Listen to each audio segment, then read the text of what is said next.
Students, आज हम लोग स्टार्ट कर रहे हैं वेव ऑप्टिक्स। और वेव ऑप्टिक्स में क्वेश्चन नंबर 87 से देखिए स्टार्ट करते हैं। क्वेश्चन नंबर 87 लिखा है, sketch the shape of wave front emerging from a point source of light and also mark the rays. तो आप जानते हैं कि किसी भी मीडियम में ड्रॉ किया हुआ कोई भी एक ऐसा प्लेन जिस पर मीडियम के सारे पार्टिकल्स वाइब्रेशन के सेम फेज में होते हैं उसको हम लोग वेव फ्रंट कहते हैं। और किसी भी होमोजीनियस आइसोट्रॉपिक मीडियम के लिए जो वेव फ्रंट होता है वो हमेशा वेव प्रोपगेशन के डायरेक्शन के परपेंडिकुलर होता है। तो आप देखो कैसे करेंगे कि आप लोग ये लिखेंगे कि ये एक पॉइंट सोर्स है, ये है पॉइंट सोर्स,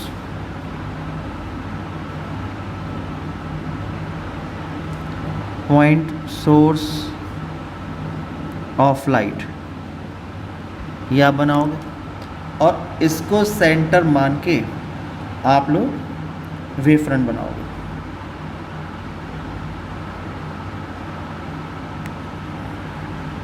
कैसा वेव फ्रंट होगा शेप में? स्फेरिकल वेव फ्रंट होता है।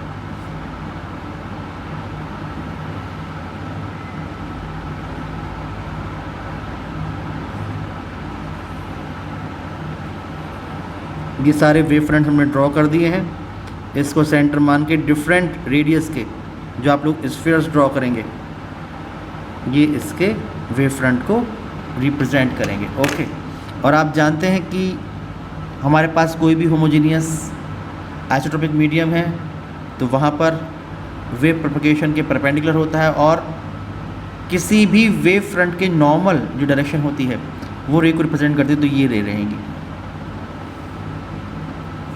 ये जो मैंने बनाया है ये रेज है, ठीक है। तो ये जो मैंने बनाए S1, S2, S3 ये तो आपके स्फेरिकल वेव फ्रंट्स हैं, स्फेरिकल वेव फ्रंट्स। और जो मैंने ये बनाए हैं ये रेज हैं, ये जो मैंने बनाई हैं ये सब रेस को रिप्रेजेंट कर रही हैं। नेक्स्ट क्वेश्चन देखिए, लिखा है question number 88, define a wave front. तो पहले हम वेव फ्रंट की जो डेफिनेशन है उसको बताएंगे। जो मैंने अभी बताया वही डेफिनेशन वेव फ्रंट की होती है। क्वेश्चन नंबर 88 और इसमें पहली बात लिखी है वेव फ्रंट, वेव फ्रंट। इसकी डेफिनेशन आप लिख देंगे कि if we draw a surface, if we draw a surface in a medium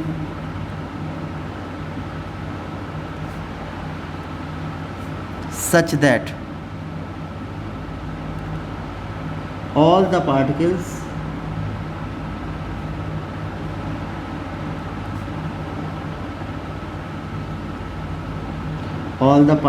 lying in the surface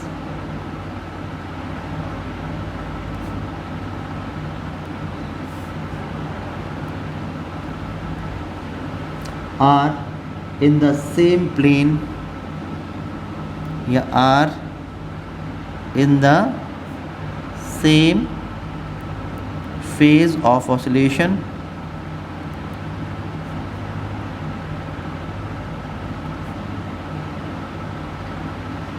then the surface is called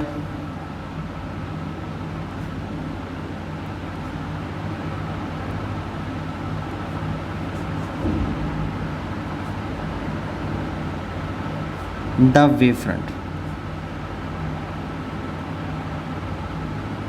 और मैंने बताया आप लोगों को कि अगर मीडियम होमोजीनियस और आइसोट्रॉपिक मीडियम है तो वेव फ्रंट जो होगा वो हमेशा परपेंडिकुलर होगा direction of propagation of wave के। आप लिखेंगे कि if medium is homogeneous isotropic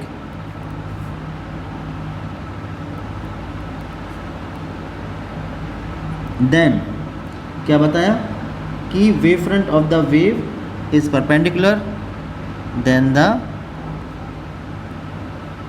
wave front of the wave is perpendicular to the direction of propagation of wave.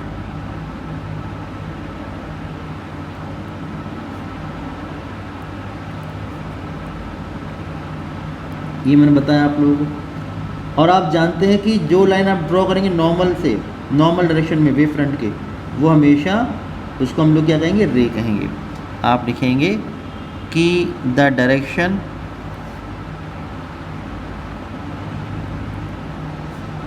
Perpendicular to the wave front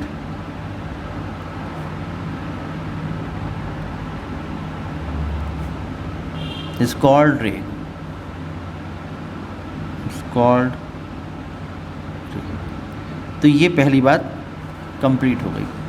उसके बाद आप देखिए जो बात कही जा रही है, उसके बाद ये लिखा है, इसी क्वेश्चन में लिखा है use Huygens geometrical construction to show the propagation of plane wave front from a rare medium 1 to a denser medium 2 undergoing refraction, hence derive Snell's law of refraction. तो आप देखिए इस क्वेश्चन को करने के लिए, इसका जो सेकंड पार्ट है, इसको सॉल्व करने के लिए आपके पास एक लाइट रे है और वो एक रेयर मीडियम 1 से डेंसर मीडियम 1 में जाएगी। तो आप देखिए कि यहाँ पर ये आप देख रहे हैं कि z डैश ये सेपरेट कर रहा है दो मीडियम को। यहाँ पर है एक रेयर मीडियम 1, यह है रेयरर मीडियम 1, और यहाँ पर है denser medium 2, denser medium 2। Okay, जैसे कि सपोज़ ये मान लीजिए कि एयर है और ये मान लीजिए कि ग्लास है। सबसे पहले आप लोगों को ये बताना है कि अगर आपके पास एक प्लेन वेव फ्रंट यहाँ पर आ रहा है तो किस तरह से उसका आप रिफ्रैक्शन शो करेंगे। आप जानते हैं जब भी कोई लाइट रे किसी भी एक मीडियम से दूसरे मीडियम में ऑब्लिकली जाती है तो अपने पास से डेविएट हो जाया करती है, और पास से जो डेविएट होने का जो फिनोमेना है इसको ही हम लोग रिफ्रैक्शन ऑफ लाइट कहते हैं। तो आप देखिए किस तरह से डेविएट आप लोग प्रूव करेंगे। इसके लिए आप ये मानिए कि देखो आपके पास दो लाइट रेज आ रही हैं, यहाँ से ये आ रही है, एक लाइट रे आ रही है और एक लाइट रे आ रही है, दोनों पैरेलल लाइट रेज हैं, ये आ रही है। और आप जानते हैं कि वेव प्रोपगेशन के परपेंडिकुलरली किसी भी होमोजीनियस मीडियम में ड्रॉ किया हुआ जो सरफेस होता है वो हमेशा वेव फ्रंट को रिप्रेजेंट करता है। तो आप देखिए, आप ये यहाँ पर ये परपेंडिकुलर ड्रॉ करेंगे, ठीक है। जब आप ये परपेंडिकुलर ड्रॉ करेंगे तो जो इंसिडेंट वेव फ्रंट है वो कौन सा होगा, ये होगा ए बी, ये होगा इंसिडेंट वेव फ्रंट। आप ये मानेंगे कि जो रेयर मीडियम है यहाँ पर लाइट की स्पीड है v1 और जो डेंसर मीडियम है यहाँ पर लाइट की स्पीड है v2। और आप जानते हैं इस बात को कि जब भी लाइट रेयर मीडियम से डेंसर मीडियम में जाती है तो वहाँ पर स्पीड हमेशा डिक्रीज़ हो जाती है। इसका मतलब कि जो v2 की वैल्यू है वो कम हो जाएगी v1 की वैल्यू से। अब हम लोग जो हाइगन्स प्रिंसिपल है उसके अकॉर्डिंग आप लोग देखिए यहाँ पर इसका ज्योमेट्रिकल कंस्ट्रक्शन बनाएंगे, उसी के अकॉर्डिंग बनाना है। आप देख रहे हैं कि यहाँ पर हम लोग एक नॉर्मल ड्रॉ करेंगे पॉइंट ऑफ इंसिडेंस पर, ये आप नॉर्मल ड्रॉ करेंगे। ऐसे ही इस पॉइंट पर आप एक नॉर्मल ड्रॉ करेंगे।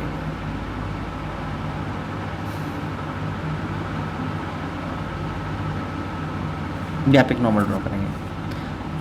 आप देख रहे हैं कि angle between incident ray and normal ये होता है एंगल ऑफ इंसिडेंस, ठीक है। अब ये तो 90 डिग्री हो गया, जब ये 90 डिग्री हो गया तो ये हो गया 90 माइनस आई, फिर ये 90 डिग्री है, ये है 90 माइनस आई, तो ये एंगल जो हो गया ये हो गया आई। तो आप देख रहे हैं कि जो incident wave front A B है ये इस सरफेस से जो एंगल बना रहा है एंगल ऑफ इंसिडेंस ये है आई। अब जितनी देर में बी से चलने वाली जो रेज़ हैं वो पहुंचेंगी बी डैश वाले पॉइंट पर, यहाँ पर पहुंचेंगी, उतनी देर में जो ए से सेकेंडरी वेवलेट्स चलेंगी किसी स्पीड से v2 स्पीड से, वो कहाँ पर पहुंचेंगी ये आपको निकालना है। देखिए ऐसा हुआ कि यहाँ पर स्पीड है v1 और टाइम मान लीजिए लगा यहाँ से तक t, तो जो डिस्टेंस t टाइम में कवर होगी वो होगी v1t, तो जो ये डिस्टेंस हो जाएगी ये हो जाएगी v1 इंटू टी, ये डिस्टेंस हो जाएगी। और उतने ही टाइम में यहाँ पर जो डिस्टेंस कवर करेगा ये होगा v2t, लेकिन v2 की वैल्यू कम है v1 से, इसलिए जो v2t की वैल्यू होगी वो v1t से कम होगी। इसलिए आप लोग क्या करोगे कि कंपास में पहले आप ये डिस्टेंस भरोगे, ये डिस्टेंस v1t, और जिस रेशो में वेलोसिटी कम हो रही है, मान ली वेलोसिटी 2/3 हो जाती है, तो आप लोग उस डिस्टेंस को भी उसी रेशो में कम कर दोगे, ये डिस्टेंस आपने कम कर दी। और उसके बाद यहाँ से आप लोग एक, क्योंकि ये जो यहाँ से जैसा पॉइंट, जैसे ही पॉइंट ए टकराएगा आकर, वैसे ही इससे सेकेंडरी वेवलेट्स निकलना शुरू हो जाएंगी, और सेकेंडरी वेवलेट्स जो होंगी वो यहाँ पर, क्योंकि ये पॉइंट है ना, इस पॉइंट से जो निकलेंगे वो कैसे निकलेंगे, स्फेरिकल वेव फ्रंट। तो स्फेरिकल वेव फ्रंट जो निकलेंगे, यानी यहाँ से जो वेव्स चलेंगी वो डिस्टेंस कवर करेंगी v2t। तो उसको बनाने के लिए आप लोग यहाँ से इस एक पॉइंट सोर्स मानकर और यहाँ पर एक स्फेरिकल वेव फ्रंट बना देंगे, ये आप बना दोगे स्फेरिकल वेव फ्रंट, ये आपने बना दिया स्फेरिकल वेव फ्रंट, ठीक है। अब जो स्फेरिकल वेव फ्रंट बनाया, अब आप जानते हो कि स्फेरिकल वेव फ्रंट जो आपने बनाया है,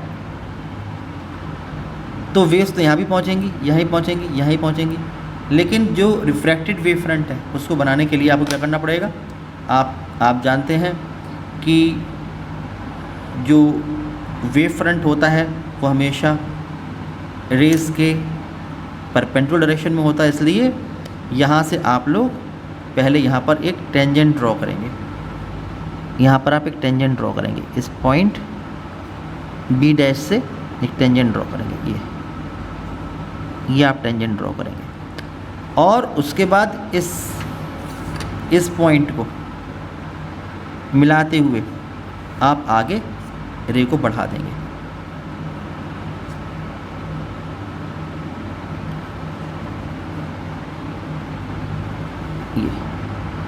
ये आप बढ़ा दोगे, और ऐसे ही इसके पैरेलल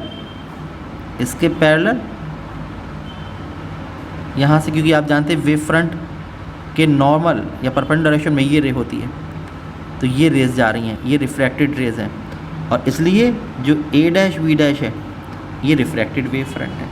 समझ गए होंगे आप लोग। तो इस तरह कंस्ट्रक्शन आपको बनाना है। तो ए बी ये इंसिडेंट वेव फ्रंट है और ए डैश बी डैश ये रिफ्रैक्टेड वेव फ्रंट है। आप देखिए कि अगर रिफ्रैक्टेड रे एंगल बनाती है नॉर्मल से आर, तो ये 90 माइनस आर, तो ये आर, तो ये एंगल हो जाएगा आर। अब आपको स्नेल्स लॉ वेरीफाई करना है।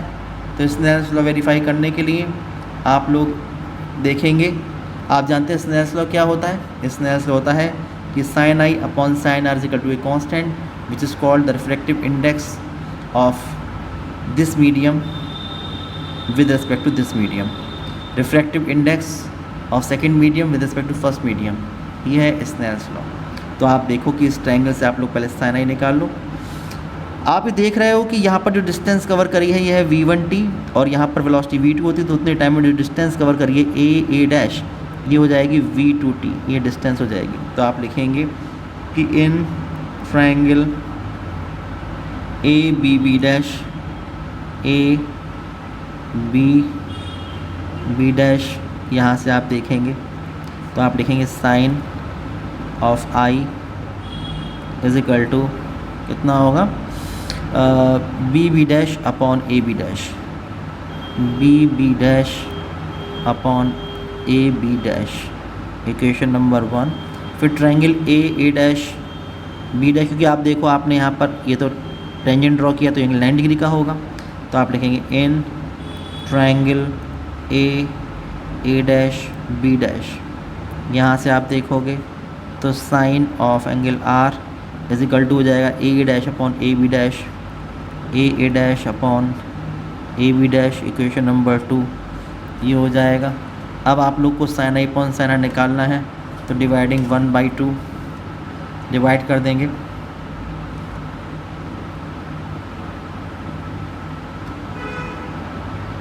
डिवाइडिंग 1/2 वी गेट, तो हो जाएगा क्या साइन आई अपॉन साइन आर। आप देखिए ये आएगा B B dash upon A B dash divide by A dash upon A B dash, इससे ये कैंसिल हो जाएगा। तो B B dash upon A dash, B B dash की वैल्यू आप देख रहे हैं V1t और ए डैश की वैल्यू आप देख रहे हैं कि V2t, t से t कैंसिल, तो आप देखेंगे यहाँ से आपको जो मिलेगा कि sine I upon sine are is equal to V1 upon V2 which is a constant and this constant is called 1 and 2, refractive index of second medium with respect to first medium, and this is Snell's law. This is Snell's law। तो इस तरह से आप इसको prove कर सकते हैं। Question number 89 लिखा है when a monochromatic light is incident on a surface separating two media, why does the refracted light have the same frequency as that of the incident light. तो आप देखिए अभी आप लोगों ने एक डायग्राम जो बनाया था प्रीवियस क्वेश्चन में, आपको ध्यान होगा कि ये हमारे पास इंसिडेंट लाइट रेज थी, ये इंसिडेंट लाइट रेज आपके पास हैं, ये नॉर्मल है, और उसके बाद ये इस पर ये इसका वेव फ्रंट है, ये इंसिडेंट वेव फ्रंट है A B, incident wave front. आप जानते हो कि जो नॉर्मल है इस नॉर्मल से ये एंगल आई, तो मैंने बताया था ये एंगल भी आई। उसके बाद यहाँ से इस पॉइंट ए से जितनी देर में ये बी पॉइंट बी डैश तक पहुँचता है उतनी देर में ए से चलने वाली जो लाइट रेज हैं ये इस मीडियम में चलती हैं। मान लीजिए यहाँ पर स्पीड v1, यहाँ पर स्पीड v2, तो ये डिस्टेंस कवर होती है v1t। तो अगर ये डेंसर मीडियम है तो यहाँ पर स्पीड कम हो जाएगी, और यहाँ से जो लाइट रेज हैं जितनी देर में बी पॉइंट पहुँचेगा बी डैश तक उतनी देर में ए से निकलने सेकेंडरी वेवलेट्स जो हैं वो, क्योंकि पॉइंट उस तरह बिहेव करेगा और ये डिस्टेंस कवर करेंगे v2t। मैंने एक स्फेरिकल वेव फ्रंट यहाँ से ड्रॉ किया था, आपको ध्यान होगा। और फिर आप जानते हैं कि जो ये डिस्टेंस थी इसको मैंने कम कर दिया था, क्योंकि यहाँ पर स्पीड कम हो रही है, तो इतने ही टाइम में जो डिस्टेंस कवर करेगा ये जो मैंने आर्क लगाया है ये वाला, ये आर्क रेडियस v2t का लगाया है मैंने, जो इस डिस्टेंस से कम है। आप देखिए कि जो रिफ्रैक्टेड वेव फ्रंट है उसकी पोजीशन निकालने के लिए हम लोग यहाँ पर एक टेंजेंट ड्रॉ करेंगे, यहाँ से हम लोग टेंजेंट ड्रॉ करेंगे, ये टेंजेंट ड्रॉ करेंगे, और उसके बाद इस पॉइंट के साथ ज्वाइन करते हुए आगे बढ़ा देंगे। ये बढ़ा दिया आप लोगों ने। तो आप देख रहे हैं अपने आप कि मैंने कुछ किया नहीं है, लेकिन अपने आप देखख सकते हैं यहाँ से कि जो लाइट रे जा रही थी ऐसे अपने पाथ को इन्होंने डेविएट कर लिया है, टूवर्ड्स द नॉर्मल बैंड हो गई हैं। और यही जो फिनोमेना होता है इसको हम लोग कहते हैं रिफ्रैक्शन ऑफ लाइट। तो ये पॉइंट जो आ गया ये आ गया ए डैश। तो आपने देखा कि A B incident wave front है और ए डैश वी डैश जो है ये हमारा रिफ्रैक्टेड वेव फ्रंट है। ये एंगल ऑफ इंसिडेंस और ये जो है एंगल ऑफ रिफ्रैक्शन। तो क्वेश्चन ये है कि जब भी लाइट रे किसी एक मीडियम से दूसरे मीडियम में जाती है तो आप देख रहे हैं कि उसकी स्पीड चेंज हो रही है। आप जानते हो कि जब ये लाइट रे यहाँ से जाएगी तो वेवलेंथ भी चेंज हो जाएगी, लेकिन क्वेश्चन ये आता है कि फिर फ्रीक्वेंसी चेंज क्यों नहीं होती है, ये है क्वेश्चन। तो इस क्वेश्चन को सॉल्व करने के लिए आप मानोगे कि यहाँ पर जो इंसिडेंट वेव फ्रंट है, इंसिडेंट वेव है, उसकी वेवलेंथ है लैम्डा, और जो हमारे पास रिफ्लेक्टेड वेव है उसकी वेवलेंथ है लैम्डा डैश। ओके, तो from v is equal to N lambda, suppose this is medium number 1 and suppose this is medium number 2, तो आप लिखेंगे कि from v is equal to n into lambda, whereas the frequency of light. तो आप देखोगे कि frequency n is equal to v upon lambda, ये होता है। तो क्या होगा, आप जानते हो कि जब भी लाइट रे यहाँ से यहाँ जाएगी तो अभी आपने देखा था कि n की वैल्यू जो निकल के आई थी, स्नेल्स लॉ भी हमने प्रूव किया था, तो आपने देखा था कि v1 अपॉन v2, क्योंकि ये डिस्टेंस कितनी थी v2t, तो जब आपने sine a upon sine r किया था तो स्नेल्स लॉ से निकल के आया था कि v1 upon v2 is equal to n। तो अगर हम लोग यहाँ से v2 देखेंगे तो v2 is equal to v1 upon n हो जाएगा, ठीक है। अगर आप यहाँ से देखोगे तो जो v2 है ये हो जाएगा v1 upon n, where n is the refractive index and here n is frequency which is called nu, इसको हम न्यू भी कह सकते हैं, nu is equal to v upon lambda. Otherwise आप लोग कन्फ्यूज़ हो सकते हैं यहाँ से n से और न्यू से, इस n से और इस n से कन्फ्यूज़ हो सकते हैं, तो यहाँ पर इसने मैंने न्यू ले लिया है। तो आप देखिए v1 अपॉन n, और आप जानते हैं कि जो वेव फ्रंट है लैम्डा डैश, जब भी कोई लाइट रे एक मीडियम दूसरे मीडियम में जाती है तो लैम्डा डैश कितना हो जाता है, वही आता है लैम्डा अपॉन n, ये हो जाता है। तो अगर हम बात करेंगे फॉर मीडियम 1, तो फॉर मीडियम 1 तो यहाँ पर फ्रीक्वेंसी कितनी होगी, इससे आप देखिए कि फ्रॉम ए जो फ्रीक्वेंसी होगी न्यू 1 वो कितनी होगी, v1 अपॉन लैम्डा, इक्वेशन 1 ये हो जाएगी। और फिर आप देखेंगे कि फॉर मीडियम 2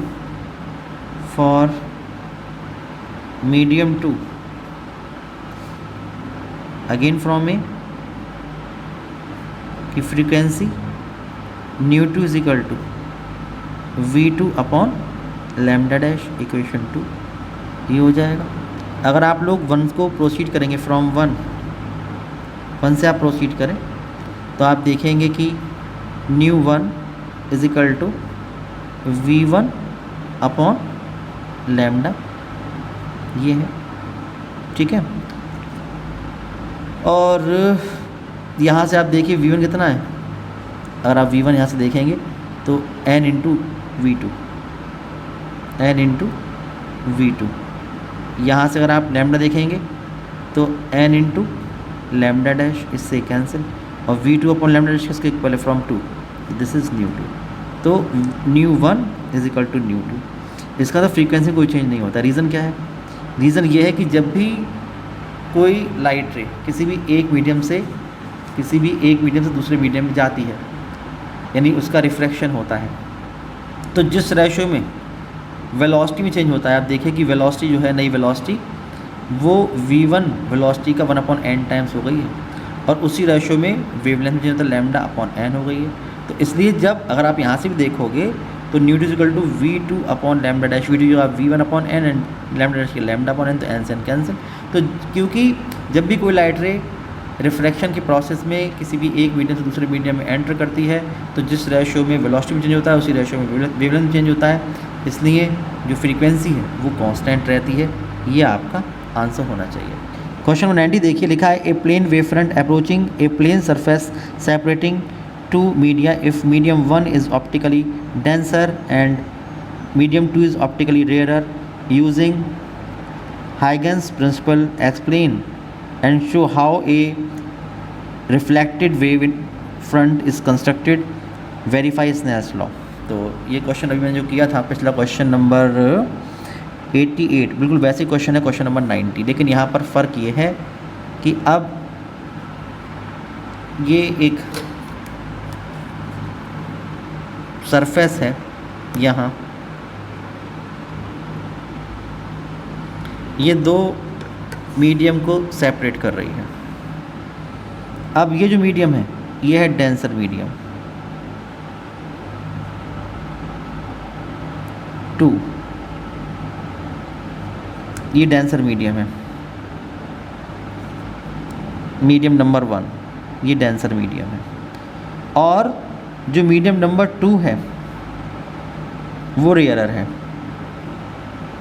ये है रेयरर मीडियम। ये मान लीजिए कि यहाँ पर जो वेलोसिटी है ये वेलोसिटी है v1 और यहाँ पर ये वेलोसिटी है v2। जब भी कोई लाइट रे किसी डेंसर मीडियम से रेयरर मीडियम में आएगी तो आप जानते हैं कि उसकी जो स्पीड होगी वो बढ़ जाती है, तो v2 is greater than v1, ये आप जानते हैं। अब यहाँ पर पैरेलल रेज आ रही हैं लाइट की, पैरेलल लाइट रेज आ रही हैं, सपोज देखिए इस तरह से आ रही हैं पैरेलल लाइट रेज।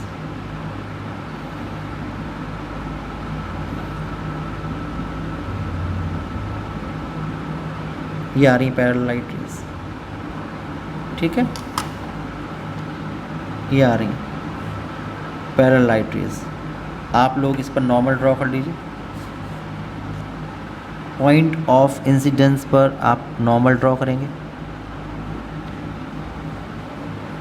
ये नॉर्मल ड्रॉ किया आपने, ये नॉर्मल ड्रॉ किया। आप जानते हैं कि वेव प्रोपगेशन के परपेंडिकुलरली ड्रॉ किया हुआ कोई भी एक ऐसा प्लेन जो इस टाइप से ड्रॉ किया जाता है कि जितने पार्टिकल्स हैं मीडियम के वो सब सेम फेज में हो, उसको हम लोग वेव फ्रंट कहते हैं। तो वेव प्रोपगेशन के परपेंडिकुलरली आप लोग एक यहाँ पर वेव फ्रंट बनाएंगे, तो ये इंसिडेंट वेव फ्रंट होगा, ये होगा इंसिडेंट वेव फ्रंट। ये पॉइंट सपोज ए, ये पॉइंट सपोज बी, ठीक है। आप देखिए कि एंगल बिटवीन इंसिडेंट रे और नॉर्मल, ये एंगल ऑफ इंसिडेंस आई, ये 90 है तो ये 90 माइनस आई, और फिर ये 90 है तो ये एंगल जो होगा ये आई, ठीक है, ये हो जाएगा। अब उसके बाद देखो कि जितनी देर में बी से चलने वाली जो लाइट रेज हैं, इस जो हमारे पास इंसिडेंट वेव फ्रंट है उसका जो पॉइंट बी है, इससे चलने वाली जो लाइट रेज हैं वो पहुँचेंगे बी डैश पॉइंट पर, यहाँ पर पहुँचेंगे बी डैश पर टी टाइम में, तो वो डिस्टेंस कवर करेंगी v1t, ये जो डिस्टेंस होगी ये होगी v1t। उतनी देर में जो ए से चलने वाली सेकेंडरी वेवलेट्स हैं वो हर तरफ चलेंगी, बिकॉज ये तो एक पॉइंट सोर्स है। तो आप लोग क्या करोगे, क्योंकि v2 की वैल्यू ज़्यादा है इसलिए v2t की वैल्यू v1t से ज़्यादा होगी, तो हम लोग जो कंपास है उसमें डिस्टेंस लेंगे ये v1t, ये डिस्टेंस आप भरोगे इसमें v1t, ये आपने भर लिया। अब जिस रेशियो में वेलोसिटी बढ़ रही है इस मीडियम में जाने पर, उसी रेशियो में आप लोग इस डिस्टेंस को इंक्रीज़ कर दोगे, ये आप डिस्टेंस इंक्रीज़ कर दोगे। और अब जो ए से निकलने वाला secondary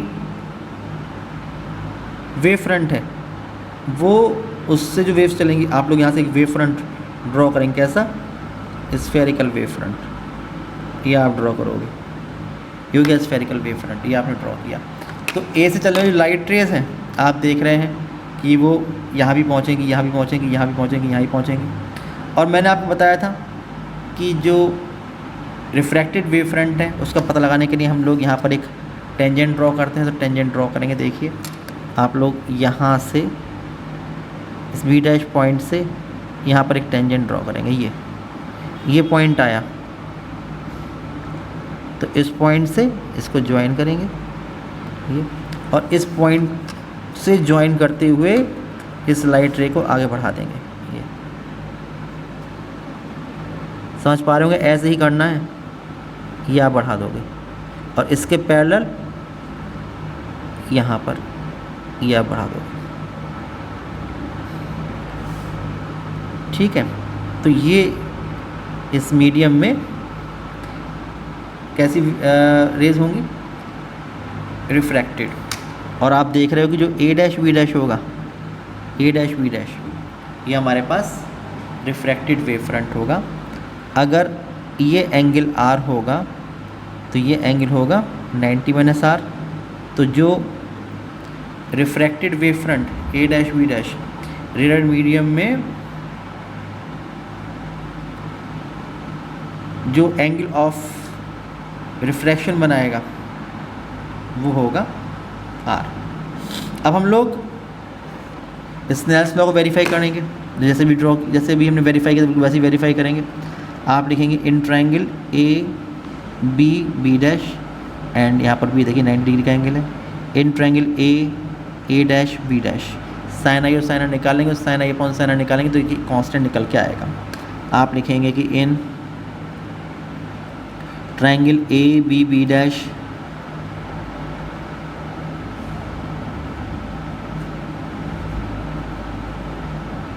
sign i is equal to B B dash upon A B dash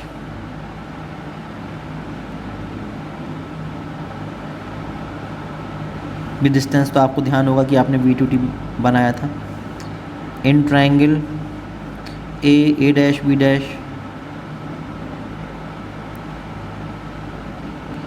तो sine are is equal to A dash upon A B dash dividing 1/2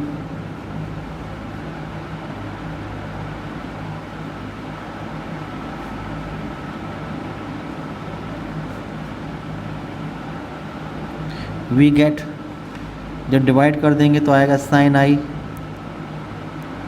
upon sine are is equal to B B dash upon A B dash divide by A dash upon A B dash. इससे ये cancel, तो B B dash upon A dash. B B dash की value है, ये लिखा है V1T और इसकी वैल्यू है V2T, तो ये होगा V1T और ये होगा V2T। इससे कैंसिल हो जाएगा, तो sine I upon sine are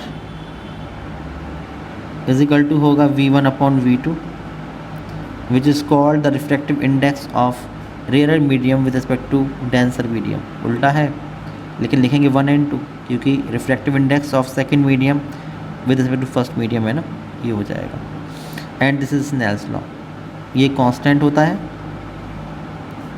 और आप जानते हैं कि साइन आई अपॉन साइन आर कांस्टेंट होना चाहिए, ये कांस्टेंट निकल के आया है। And this is Snell's law.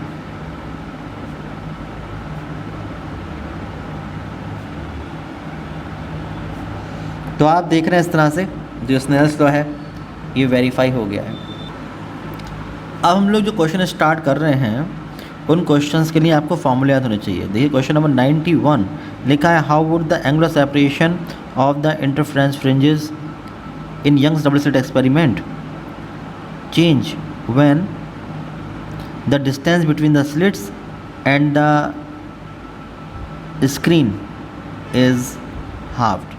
तो आप देखिए कि अगर हम लोग जो दोनों स्लिट्स हैं उसकी और स्क्रीन के बीच डिस्टेंस को आधा कर देंगे तो आपसे पूछना है कि जो फ्रिंजेस का एंगुलर सेपरेशन है वो किस तरह से अफेक्टेड होगा। तो इस क्वेश्चन को करने के लिए 91 क्वेश्चन में ये कह रहे हैं कि इफ़ जो new distance between both the slits and screen है अगर वो आधी कर दी गई है तो हमारे पास जो एंगुलर सेपरेशन होगा दोनों फ्रिंजेस के बीच की जो एंगल है उन पर क्या फ़र्क पड़ेगा। तो आप जानते हैं कि एंगुलर सेपरेशन का फॉर्मूला होता है, आपसे पूछना है कि डेल्टा थीटा डैश किस तरह से चेंज हो जाएगा। तो आप लिखेंगे वी नो दैट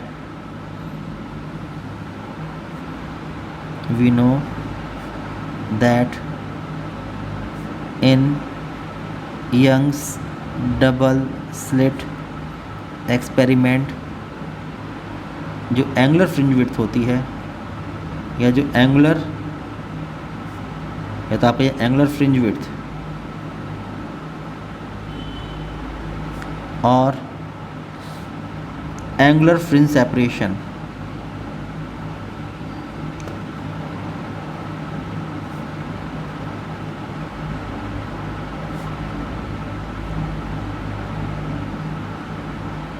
यानी दो फ्रिंजेस के बीच का जो एंगल होता है वो कितना होता है, तो होता है delta theta is equal to lambda upon D, ये फॉर्मूला होता है। दो कॉन्सिक्यूटिव ब्राइट फ्रिंजेस या दो कॉन्सिक्यूटिव डार्क फ्रिंजेस के बीच का जो सेपरेशन होता है, एंगुलर सेपरेशन, उसको हम लोग एंगुलर फ्रिंज विड्थ या एंगुलर फ्रिंज सेपरेशन कहते हैं। और इसका फॉर्मूला कितना होगा, लैम्डा अपॉन डी। देखिए आपको ध्यान हो शायद angle equal to arc upon D से अगर आप देखेंगे तो जो एंगुलर पोजीशन होगी एमथ फ्रिंज की वो होगी एम लैम्डा अपॉन डी, और अगर एम प्लस वन की देखेंगे तो M plus one lambda upon D bright fringe की हम लोग बात कर रहे हैं। अगर दोनों का डिफरेंस, दोनों का सेपरेशन निकालेंगे तो हो जाएगा M plus one lambda upon D और minus M lambda upon D, तो एम से M cancel, lambda upon D निकल के आता है। और it does not depend on capital D, it does not depend on capital D. Hence जो new angular fringe separation होगा, एंगुलर फ्रिंज विड्थ होगी, वो पहले के इक्वल रहेगी। इसका मतलब कि नो चेंज, उसमें कोई चेंज नहीं होगा, नो चेंज। क्वेश्चन नंबर 92 देखिए, लिखा हुआ है कि why are coherent sources required to create interference of light. तो आप जानते हैं इंटरफेरेंस ऑफ लाइट का मतलब ये होता है कि जब भी कहीं पर दो कोरेंट सोर्सेज होते हैं और अगर वो कोरेंट सोर्सेज बहुत ही स्मॉल सेपरेशन पर रखे होते हैं, ये रखे हैं कोरेंट सोर्सेज, ये रखे हैं कोरेंट सोर्सेज, और इसके परपेंडिकुलरली दोनों जो सोर्सेज रखे हैं उसको ज्वाइन करने वाली लाइन के परपेंडिकुलरली स्मॉल डी डिस्टेंस पर, अगर यहाँ पर आप इन दोनों कोरेंट सोर्सेज के, दोनों कोरेंट सोर्सेज ज्वाइन करने वाली लाइन के पैरेलल एक स्क्रीन रख दें, अगर आप यहाँ रख दें एक स्क्रीन, ये, तो आप लोगों को यहाँ पर bright fringe, central bright fringe, फिर डार्क फ्रिंज, फिर ब्राइट फ्रिंज, ऐसे यहाँ पर डार्क फ्रिंज, फिर ब्राइट फ्रिंज, इस तरह का पैटर्न मिलेगा। तो जो ये पैटर्न होगा यही इंटरफेरेंस ऑफ लाइट है। तो इसके लिए पूछ रहे हैं कि जो S1 और S2 हमारे पास जो सोर्सेज हैं इनका कोरेंट होना क्यों ज़रूरी है। तो कोरेंट सोर्सेज देखिए, कोरेंट सोर्सेज के लिए ये ज़रूरी है कि S1 और S2 जो हैं दोनों सोर्सेज ये एक ही फ्रीक्वेंसी की लाइट को एमिट करें, पहली बात। और किसी भी पॉइंट पर, जैसे सपोज़ ये पॉइंट है, तो यहाँ से चलने वाली रे और यहाँ से चलने वाली जो रे है उनके बीच जो फेज़ डिफरेंस है वो कांस्टेंट बना रहे। यहाँ पर एक लाइट यहाँ से जा रही है, एक लाइट यहाँ से जा रही है, तो आप देखिए जो फेज़ डिफरेंस है वो कांस्टेंट बना रहे हैं। तो आप जानते हैं कि for coherent sources of light, for coherent sources of light जो फेज़ डिफरेंस है फाई किसी भी पॉइंट पर, ये कांस्टेंट रहना चाहिए। और जब फेज़ डिफरेंस कांस्टेंट रहेगा तो आपके पास फॉर्मूला होता है कि किसी भी पॉइंट पर, सपोज़ ये पॉइंट है, तो जो रिजल्टेंट एम्पलीट्यूड होगा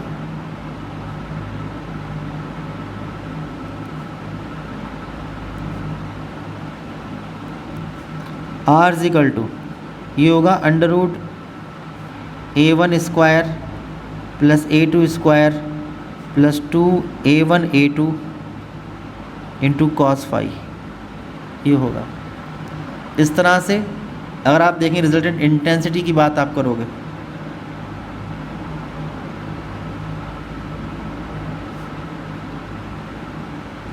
किसी भी पॉइंट पर, तो वो इंटेंसिटी जो होगी I इजिकल टू वो होगी I1 plus I2 plus 2 root I1 I2 into cos phi, ये होगी।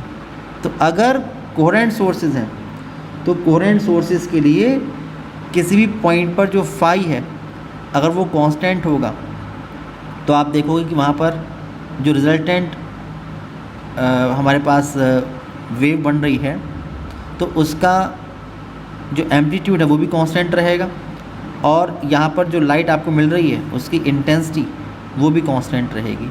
तो ऐसा नहीं है कि जहाँ पर अभी डार्क फ्रिंज बन रही है कुछ टाइम बाद वहाँ पर ब्राइट फ्रिंज बन जाए, फिर यहाँ पर फिर से डार्क बन जाए, फिर यहाँ पर फिर से ब्राइट बन जाए। अगर कोहेरेंट सोर्सेज नहीं होंगे तो फिर ऐसे ही होगा। अगर कोहेरेंट सोर्सेज नहीं होंगे तो फाई में लगातार चेंज होगा, और जब फाई में लगातार चेंज होगा तो एक ही पॉइंट पर इंटेंसिटी कभी ज़्यादा हो जाएगी, कभी ज़ीरो हो जाएगी, कभी मैक्सिमम हो जाएगी, कभी फिर ज़ीरो हो जाएगी।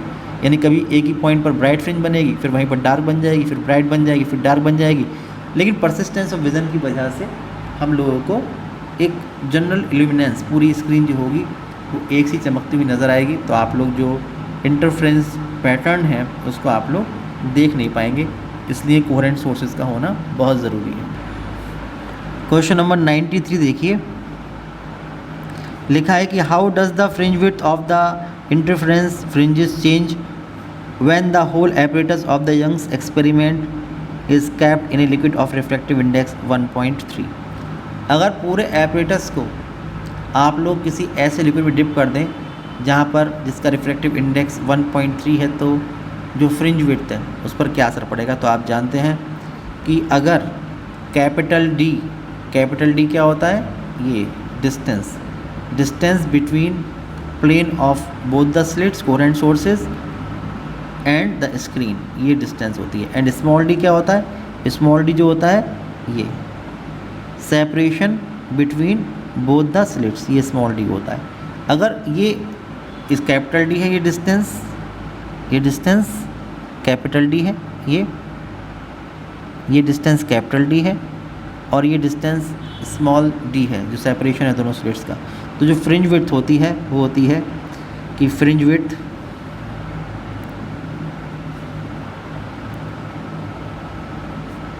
W equal to D lambda upon D, ये होती है। अगर हम लोग इस पूरे एपरेटस को डिप कर देंगे किसी भी लिक्विड में तो ना तो कैपिटल डी चेंज होगा ना स्मॉल डी चेंज होगा, वो तो उतने ही रहेंगे, लेकिन लैम्डा चेंज हो जाएगा। आप लिखेंगे if the apparatus of Young's experiment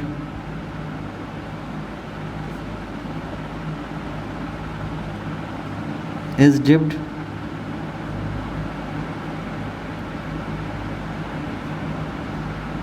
in liquid of refractive index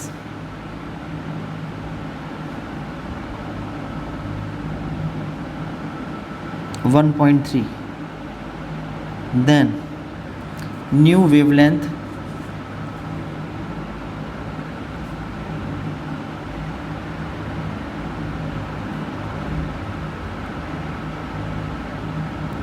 of light lambda dash is equal to lambda upon n, यानी lambda upon 1.3, ये हो जाएगी। देन न्यू फ्रिंज विड्थ जो हमारे पास होगी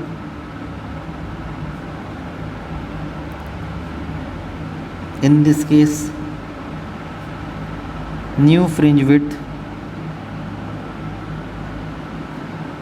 W dash is equal to, देखिए capital D में कोई चेंज नहीं है, स्मॉल डी में कोई चेंज नहीं है, लेकिन लैम्डा जो है वो लैम्डा डैश हो गया है, तो ये हो जाएगा डिवाइडिंग 3/1 .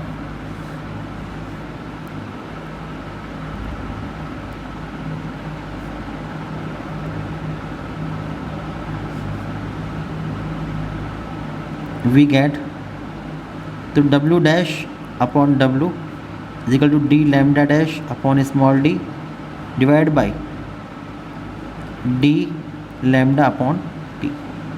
तो आप देखो कि इससे ये कैंसिल, इससे कैंसिल, तो लैम्डा डैश अपॉन लैम्डा, और यहाँ से आप देखिए क्वेश्चन नंबर 2 से कि लैम्डा डैश कितना है, लैम्डा अपॉन 1.3 अपॉन लैम्डा, इससे कैंसिल, तो हो जाएगा 1 अपॉन 1.3, ये हो जाएगा। तो W dash is equal to W upon 1.3। तो जो न्यू फ्रिंज विड्थ है वो 1 अपॉन 1.3 टाइम्स हो जाएगी। So new fringe width will become 1 upon 1.3 times. ये आपका आंसर हो जाएगा। क्वेश्चन नंबर 94 देखिए, how does the angular separation of interference fringes change in Young's double slit experiment if the distance between the slit is increased. जो slits हैं उनके बीच का जो सेपरेशन है, ये अगर इसको आप इंक्रीज़ करते हैं तो क्या फ़र्क पड़ेगा। तो आप जानते हैं कि जो एंगुलर सेपरेशन होता है फ्रिंजेस के बीच का, ये होता है लैम्डा अपॉन डी, और अगर आप लोग ये स्मॉल डी को इंक्रीज़ करेंगे तो जो एंगुलर सेपरेशन है वो कम होगा। आप लिखोगे इस बात को क्वेश्चन नंबर 94 में,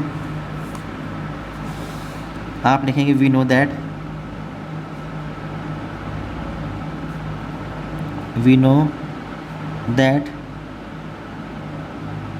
एंगुलर सेपरेशन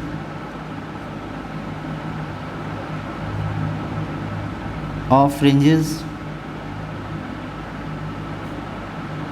इन यंग्स डबल स्लिट एक्सपेरिमेंट।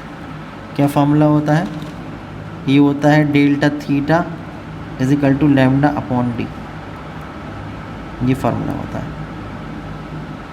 फिर आप लिखेंगे कि if distance between both the slits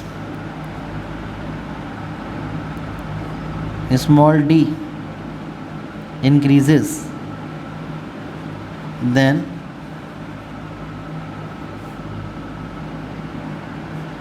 from A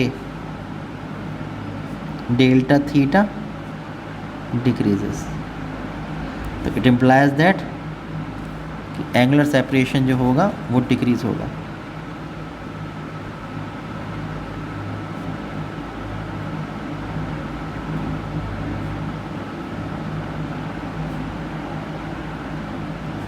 will decrease, ये आंसर रहेगा। तो आज के इस वीडियो में इतने रखते हैं। क्वेश्चन की बुकलेट का लिंक और क्वेश्चन के सॉल्यूशन का लिंक डिस्क्रिप्शन में अवेलेबल होगा। नेक्स्ट वीडियो में फिर मिलते हैं, तब तक के लिए बाय बाय।